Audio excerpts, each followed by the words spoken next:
தான் வரும். Good food. So there is something you can protect your life. Amen. பாருங்கள், அங்கே ஏதோ ஒரு காரியம் இருக்கிறது. அவிதமாக பலன் இருந்தால் 70 வயசும், அதிக பலன் இருந்தால் 80 வருஷம் என்று வேத வாக்கியம் சொல்கிறது. அதிக பலன் எவ்விதமாக வரும்? அங்கே ஏதோ ஒரு விஷயம் இருக்குது.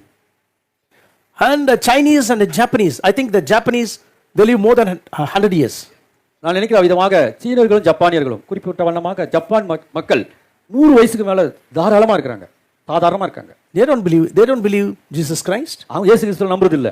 They are Buddhists.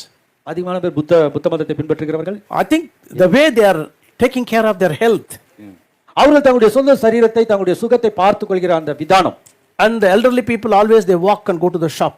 பாருங்கள், அந்த வயதானவர்கள் மூத்தவர்கள் எப்பொழுதுமே நடந்து தான் கடைகளுக்கு போயிட்டு வருகிறார்கள். And if it is something that they can walk means they will walk.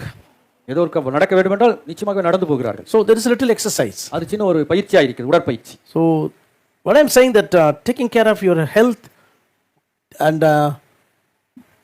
at the same time you must put your complete faith in the Lord. பாருங்கள், உங்களுடைய சரீர சுகத்தை நீங்கள் தான் பொறுப்போடு கூட பார்த்துக் கொள்ள வேண்டும். அதே சமயத்தில் உங்கள் ஒட்டுமொத்த விசுவாசத்தை கர்த்தர் பேரில் வைக்க வேண்டும். That's right. அது சரிதான். If our time is over in this earth, இந்த பூமியின் மேலாக நம்முடைய நேரம் முடிந்தது என்றால், we don't want to desire more days here. இங்க அதிகமான நாட்களை நாம் வாஞ்சிக்க போவதில்லை. When the Lord has said to a king, separate your family, that fellow went and he cried. ஒரு ராஜாவிடம் கர்த்தர் சொன்னார், உங்களுடைய குடும்பத்தை எல்லாவற்றையும் சரிப்படுத்திக் கொள், நீ கடந்து போக வேண்டும் என்று. அவன் ஓன்னு அழ ஆரம்பிச்சிட்டான்.